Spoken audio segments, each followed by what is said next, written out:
Routine vlogs வந்து நான் உங்களோட ஷேர் பண்ணலாம் சொல்லிட்டு இன்னைக்கு ஒன் டே ஃபுல்லாக நான் என்ன பண்ணேன், என்னோட மார்னிங் பிரேக்ஃபாஸ்ட்டு, லஞ்சு, அப்புறம் டின்னருக்குலாம் எப்படி நான் வந்து லஞ்ச் ஃபுட்டு ரெடி பண்ணி ப்ரிப்பேர் பண்ணுறேன் அப்படின்றது எல்லாத்தையுமே வந்து உங்களோட ஷேர் பண்ணலான்னு சொல்லிட்டு தான் இந்த வ்ளாக் நான் எடுக்கிறேன்.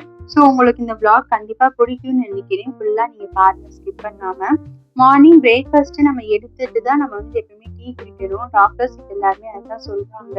எம்டி ஸ்டொமக்கோட டீ குடிச்சோம்னா அது அசிடிட்டி ஃபார்ம் ஆகும் அப்படின்றதுனால காலைல ஏதாச்சும் ஒரு பிரேக்ஃபாஸ்ட் சாப்பிட்டு அப்புறமா டீ குடிக்கணும்னு சொல்றாங்க.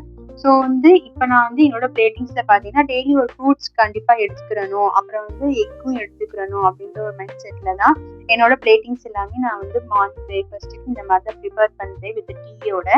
ஸோ ரீசெண்டாக நானே என் ஹஸ்பண்டும் விஷால் மார்ட் போனோம்.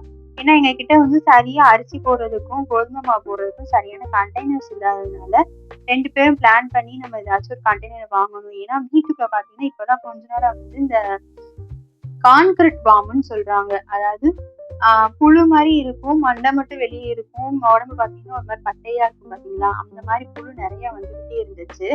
ஏதாச்சும் இதுக்கு பண்ணியே ஆகணும். அதுக்கு முன்னாடி வந்து நம்ம ஃபுட்டு எல்லாத்தையுமே வந்து ரா ப்ராடக்ட்ஸ் எல்லாத்தையுமே வந்து நம்ம சேஃப்டி பண்ணணும் அப்படின்ற ஒரு மைண்ட் செட்ல வந்து போய் திங்ஸ் எல்லாம் வாங்குறதுக்காக பிளான் பண்ணோம். நிறைய பொருள் கிராசரிஸ் நாங்க வாங்குறோம். வாங்கிட்டு வந்து அப்படியே சில திங்ஸ்ல ஓப்பன்லயே வச்சுருக்கோம். சில திங்ஸ்ல ஏதாவது வந்து ஸ்விக்கி ஜொமேட்டோல நமக்கு ப்ரௌன் கவர் கொடுப்பாங்க தெரியுமா, அந்த மாதிரி கவர்ல போட்டு நாங்க வந்து பேக் பண்ணி வச்சிருக்கோம். ஸோ அப்படிலாம் வைக்கக்கூடாது, தனியா அதுக்குன்னு ஒரு பாக்ஸ் போட்டு வைக்கணுன்றதுக்காக இந்த ஒயிட் கலர் பாக்ஸ் வந்து நாங்க வாங்கினோம். டிமார்ட்ல இதோட பிரைஸ் வந்து 299 இருந்துச்சு. ஆனா எனக்கு விஷால் மார்ட்ல 179 கிடைக்கும். நான் வந்து இது ஒரு பாக்ஸை நான் எடுத்துக்கிட்டேன். ரொம்பவே எனக்கு யூஸ்ஃபுல்லா இருக்கு.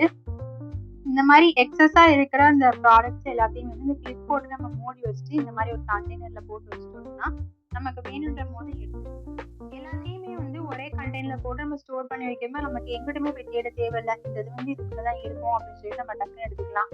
அப்புறம் வந்து ஒயிட் கலர்ல இந்த சில்வர் மூடி போட்டு இந்த பாக்ஸ் வந்து மசாலா பொடி எல்லாம் போட்டு வைக்கலாம் அப்படின்னு சொல்லிட்டு இந்த பாக்ஸ் எடுத்தோம். நான் ஸ்டார்டிங்ல லேபிள பார்க்கும்போது 41 rupees இருக்குது, ஓகே பரவாயில்ல, இந்த பாக்ஸ் 41 ரூபாய்க்கு கொடுக்குறாங்க 6 பாக்ஸ் அப்படின்னு சொல்லிட்டு தான் நான் வந்து எடுத்தேன். கடைசியில பில்ல வந்து பார்த்தாதான் தெரியுது வெறும் 41 ரூபாய்ல 241 ரூபான்ட்டு. இது என்னடா கொடுமையா போச்சுட்டு சொல்லிட்டு ஃபுல்லா வந்து செக் பண்ணி பார்த்த பிறகு அப்புறம் தான் நல்லா கிளியரா பார்த்து தெரியுது ஒரு பாக்ஸ் 41 ரூபா, 6 பாக்ஸ் சேர்த்து வாங்கும் போது 241 ரூபா அப்படின்னு சொன்னாங்க. சரி பரவாயில்ல, வாங்கிட்டு யூஸ் பண்ணணும் கரெக்டா அப்படின்னு சொல்லிட்டு யூஸ் பண்ண ஃபுல்லாத்துலயுமே வந்து மசாலா பொடி போட்டு வச்சுட்டேன். ஃபர்ஸ்ட் இதுல வந்து இந்த நட்ஸ் போட்டு வைப்போம் அப்படின்னு சொல்லிட்டு தான் பிளான் பண்ணியிருந்தேன்.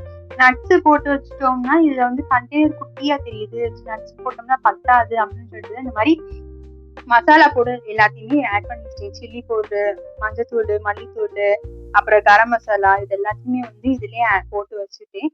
இது பார்க்கவும் நமக்கு வந்து கிளியராகவும் இருக்கு, என்னென்ன மசாலா இருக்குன்றதையும் பார்க்கறது நமக்கு ஈஸியாகவும் விசிபிலிட்டியாகவும் இருக்கிறதுனால இதை நான் வாங்கிட்டேன். அப்புறம் இந்த கிரீன் கலர் டப்பா வந்து பாத்தீங்கன்னா நான் வந்து 5 கிலோக்கு வந்து இங்க நாங்க நார்த்ல பாத்தீங்கன்னா நம்ம ஊர் மாதிரி வந்து 1 கிலோக்கு கோதுமை மாவு 1/2 கிலோ கோதுமை பாக்கெட்லாம் கிடைக்காது. எடுத்தா 5 கிலோ பாக்கெட் இல்லைன்னா 10 கிலோ பாக்கெட் தான் கிடைக்கும். ஸோ நாங்க வந்து எங்களுக்கு ஒரு 5 கிலோ பாக்கெட் வாங்கிட்டோம்னா எங்களுக்கு ஒரு 6 மந்த்ஸ்க்கு வந்துடும். கிட்டத்தட்ட சொல்லணும்னா ஒரு 7 மந்த்ஸ் கிட்டே வந்துடும். ஏன்னா சம்மர் டைம்லாம் இருந்துச்சுன்னா அவ்வளவா யூஸ் பண்ண மாட்டோம் நாங்க கோதுமையில. ஏன்னா வந்து ஹீட் ப்ராடக்ட் அப்படின்றதுனால கோதுமை அவ்வளவா யூஸ் பண்ண மாட்டோம். ரைஸ் கொஞ்சம் எடுத்துக்கிடுவோம். கூலிங்கான ஐட்டம்ஸ் நிறைய சாப்பிட்றதுனால கோதுமை மாவு அவ்வளவா எடுக்கிற மாதிரி இல்லை. இந்த பாக்கெட்டே வாங்கி வந்து ஒரு 3 வீக்ஸ் ஆச்சுன்னு நான் வந்து சப்பாத்தி கூட சொல்லலை, ஓப்பன் பண்ணாமே அப்படியே தான் வச்சிருந்தேன். ஸோ நான் ரொம்ப யோசிச்சு இதுல 3 சைஸ் இருந்துச்சு, ஸ்மால் சைஸ், மீடியம் சைஸ், அப்புறம் லார்ஜ் சைஸ்ல. மீடியம் சைஸ்ல வந்து நம்ம வந்து கோதுமை மாவு போட்டு வச்சுக்கலாம் அப்படின்னு சொல்லிட்டு தான் போட்டேன். ஆனா 5 கிலோ பத்துமான்னு தெரியல, எனக்கு ரொம்ப வந்து கன்ஃபியூஷனா இருந்ததுனால ஒரு 5 கிலோ போட்டு பார்ப்போம், பத்துதான் வச்சுக்கணும், இல்லைன்னா வந்து பாதியை வந்து ஏதாச்சும் கிளிப் போட்டு நம்ம ஓரமா ஸ்டோர் பண்ணி வச்சுக்கலாம் அப்படின்ற கான்சியஸ்ல வந்துட்டு ஃபுல்லாத்தையும் நான் வந்து அந்த பாக்ஸ்ல போட்டேன். பரவாயில்ல, ஆனா ஃபுல்லா பத்திருச்சு. அப்புறமா வந்து எங்களுக்கு இங்க நம்ம ஊர் அரிசி மாதிரி பொன்னி ரைஸ் இந்த மாதிரிலாம் கிடைக்காது, பாஸ்மதி ரைஸ் தான் மேக்ஸிமம் கிடைக்கும். ஸோ நம்ம ஊர் அரிசி மாதிரி ஏதாச்சும் கிடைக்கும்ன்றதுக்காக சோனா மசூரி தான் மேக்ஸிமம் நானும் என் ஹஸ்பண்ட் இங்கே நாங்கள் யூஸ் பண்றது. இவரோட பிரதர் தான் அந்த ரைஸ் வந்து சஜஷன் பண்ணுவாரு, நம்ம ஊர் அரிசி மாதிரியே இருக்கும் சாப்பிடுங்க அப்படின்னு சொல்லிட்டு. ஸோ அரிசி வச்சுட்டு நான் பாக்கெட்டோடய நான் இங்கே வந்து அரிசி எல்லாத்தையுமே வச்சதுனால கோதுமை எடுக்கும் போது நிறைய கொட்டும். ஸோ அந்த இதில் எல்லாத்தையுமே வந்து கிளீன் பண்ணிட்டு பாக்ஸ் எல்லாத்தையுமே நீட்டாக அரேஞ்ச் பண்ணிட்டேன். அப்புறம் வந்து இந்த மசாலா பொடி ஒன்னொன்னையும் நான் பார்த்து பார்த்து தான் அடுக்கி வச்சுக்கிட்டு இருப்பேன். ஏன்னா இதுல சாம்பார் பொடியும் இருக்கு, சில்லி பவுடரும் இருக்குது. இதுல வந்து என் ஹஸ்பண்ட் ஒரு தடவை என்ன பண்ணிட்டாருன்னா, சமைக்கிறேன்னு சொல்லிட்டு சிக்கன் சமைக்கிறேன்னு சொல்லிட்டு சில்லி பவுடருக்கு பதிலா சாம்பார் பொடியை போட்டு சமைச்சாரு. ஸோ கன்ஃபியூஸ் ஆயிடக்கூடாது. ஏன்னா ஃப்ரெண்ட்ஸ்ல அவரும் சமைப்பாரு, நாங்களும் சமைப்பேன். கன்ஃபியூஸ் ஆயிடக்கூடாதுன்னு சொல்லிட்டு தான் வந்து மஞ்சத்தூள் பக்கத்துலயே வந்து மஞ்சத்தூள், மல்லித்தூள் பக்கத்துலயே வந்துட்டு சில்லி பவுடர் வச்சேன். அப்புறம் வந்து இந்த வேலையெல்லாம் முடிச்சுட்டு மாவு இட்லி தோசைக்கு மாவு ஊற வச்சிருந்தேன். அதையும் ஆட்டிட்டு இப்போ பிளிங்கிட்ல எல்லாம் ஆர்டர் போட்டோம்னா அந்த கவர்ல வந்து ஏதாச்சும் ஒரு ஸ்டோரி இருக்கும், இல்லைன்னா கேம்ஸ் இருக்கும். ஸோ எனக்கு பிளிங்கிட்ல போடுற ஆர்டர் போட்டு ப்ராடக்ட் வாங்குற சந்தோஷத்தை விட அதுல இருக்கிற கேம்ஸையும் ஸ்டோரிஸையும் பார்க்கும்போது எனக்கு ரொம்ப பிடிக்கும். அப்புறம் இன்னைக்கு நைட்டு டின்னருக்கு பார்த்தீங்கன்னா சிக்கன் லாலிபாப்பும் அப்புறம் ப்ரான் கிரேவியும் தான் பண்ணியிருந்தேன். சிக்கனை வந்து நல்லா வாஷ் பண்ணிட்டு அதில் வந்து ஜிஞ்சர் கார்லிக் பேஸ்ட்டு, அப்புறம் மிளகாத்தூள், மல்லித்தூள், மஞ்சள்தூள், அப்புறம் கரம் மசாலா, அப்புறம் வந்து கொஞ்சமா ரைஸ் ஃப்ளவர், அப்புறம் வந்து கார்ன்ஃப்ளவர் மாவு இதெல்லாம் ஆட் பண்ணி நல்லா பிசைஞ்சு விட்டுட்டு கொஞ்ச நேரம் ஒரு 30 to 15 மினிட்ஸ் வந்து மேரினேட் பண்ணி ஓரமாக வச்சிட்டோம்னா லாலிபாப் வந்து நின்றுட்டு இருக்கும்.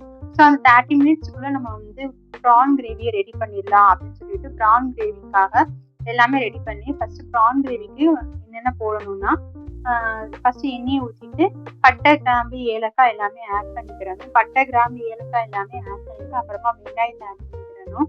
வெங்காயம் ஆட் பண்ணி முடிச்சுட்டு இஞ்சி பூண்டு பேஸ்ட், தக்காளி அப்புறம் எல்லாம் போட்டு அப்புறம் கொஞ்சமா தண்ணி ஊற்றி பச்சை வாசம் போற வரைக்கும் வதக்கிட்டு கொஞ்ச நேரம் கொதிக்க விட்டுறணும். நல்லா கொதிக்கும்போது தேங்காய் அரைச்சி ஊற்றிடணும். தேங்காய் வந்து அரைக்கிறதுக்கு தேங்காய், சோம்பு, கசகசா, 2-3 முந்திரி இது எல்லாத்தையும் போட்டு அரைச்சிட்டிங்கன்னா டேஸ்ட் சூப்பரா இருக்கும்.